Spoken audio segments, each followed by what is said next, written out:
Jumuiya ya Madola imekuwa mstari wa mbele na katika kuhakikisha kwamba nchi yetu inarejea katika hali ya utulivu, inarejea katika hali ya amani, inarejea katika hali ya kidemokrasia, hali ya upatikanaji wa haki za kiraia, hali ya upatikanaji wa na haki za binadamu, lakini pamoja na mageuzi ya kisiasa, ambayo mageuzi ya kisiasa tunapozungumzia ni pamoja na uwepo wa katiba mpya ambayo itatoa haki kwa raia, haki zote, na itatoa uwanja mzuri wa ufanyaji wa shughuli za kisiasa, shughuli za kidemokrasia.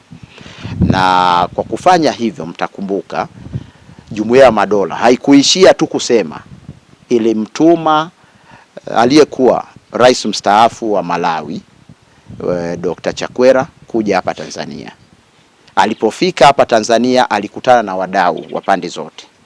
Alikutana na serikali, alikutana na chama kilichoko madarakani, Chama cha Mapinduzi, alikutana na vyama vya upinzani, vikiwemo vyama vikubwa kama Chadema, ACT, Chauma na vyama vingine. Alikutana na asasi za kiraia na alikutana na watu mbalimbali, na alikimbia nchi hii kwa kuhofia usalama wake. Lema alikimbia nchi hii kwa kuhofia usalama wake. Wenje alikimbia nchi hii kwa kuhofia usalama wake. Na watu takriban zaidi ya 400 wafuasi wa Chadema na wanachama wa Chadema walikuwa wakikabiliwa na mashtaka mbalimbali ambayo hayana dhamana.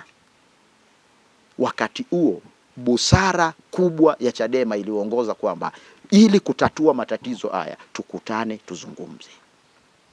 Walikutana, wakazungumza, na hata Lissu walipokutana na Rais Samia, hao wawili walipokutana wawili kama viongozi, waliongea kama viongozi, na Lissu alimsisitizia rais mambo mbalimbali ikiwemo kwamba aondoe kesi ya Freeman Mbowe mwenyekiti, lakini awaachilie wafutiwe kesi wafuasi wa Chadema zaidi ya 400 waliokuwa mahabusu.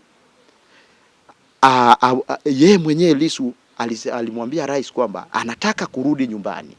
Alimwambia mambo matatu kuhusu mambo yake binafsi. Moja, alimwambia kwamba anataka kurudi nyumbani ahakikishiwe usalama wake, anataka kurudi nyumbani afutiwe kesi zake 6 zilizokuwa mahakamani, na vile vile alimwambia rais kwamba stahiki zangu za kibunge na matibabu nipewe. Baada ya mazungumzo hayo tuliona matukio yake. Kesi zile za Lissu zilifutwa, alirejea nyumbani, hakukuwa na tatizo. Wenje, Lema walirejea nyumbani, wafuasi zaidi ya 400 kesi zao DPP aliziondoa. Zilibakia tu kesi ya vijana wetu watatu ambao walikuwa wanakabiliwa na kesi ya mauaji, na baadaye mahakama walikuja kushinda kesi. Kwa hiyo unaona umuhimu wa kukutana na kuzungumza. Sasa kwenye Jumuiya ya Madola, kwa nini nimesema lazima tutoe pongezi kwa Jumuiya ya Madola kama rafiki mwema, rafiki ambaye ukipata matatizo anaonyesha njia ya kutoka. Kwa Jumuiya ya Madola katika kikao chake kwenye kikosi kazi au kikundi hicho cha mawaziri wao, wamezidi kusisitiza kwamba kuna umuhimu wa wadau hapa nchini kukutana, kuzungumza. Na kuzungumza juu ya nini? Kuzungumza juu ya kukwamua mkwamo huu na mustakabali wa namna gani tutafanya reforms, mageuzi kwenye masuala ya uchaguzi na masuala mengine. Sasa Jumuiya ya Madola au mawaziri hao wa Jumuiya ya Madola wanakuja kama ni kucement, yani wanasiriba kile ambacho tayari hapa nyumbani kazi hiyo imependekezwa na tume ya Jaji Chande. Mojawapo ya mapendekezo ambayo tume ya Jaji Chande ilipendekeza ni kwamba, moja, kuwepo na mazungumzo, maridhiano na muafaka wa taifa. Jambo la pili ambalo tume ya Jaji Chande ilipendekeza ni upatikanaji wa katiba mpya, yani reforms. Sasa mpaka 2028 tuwe tumepata katiba mpya, na chaguzi zijazo za 2029 na 2030 tufanye tukiwa na katiba mpya. Kwa ambacho wameshauri baraza wameshauri hao mawaziri. Ndio hiki ambacho tayari tume ya Jaji Chande imependekeza hapa nyumbani.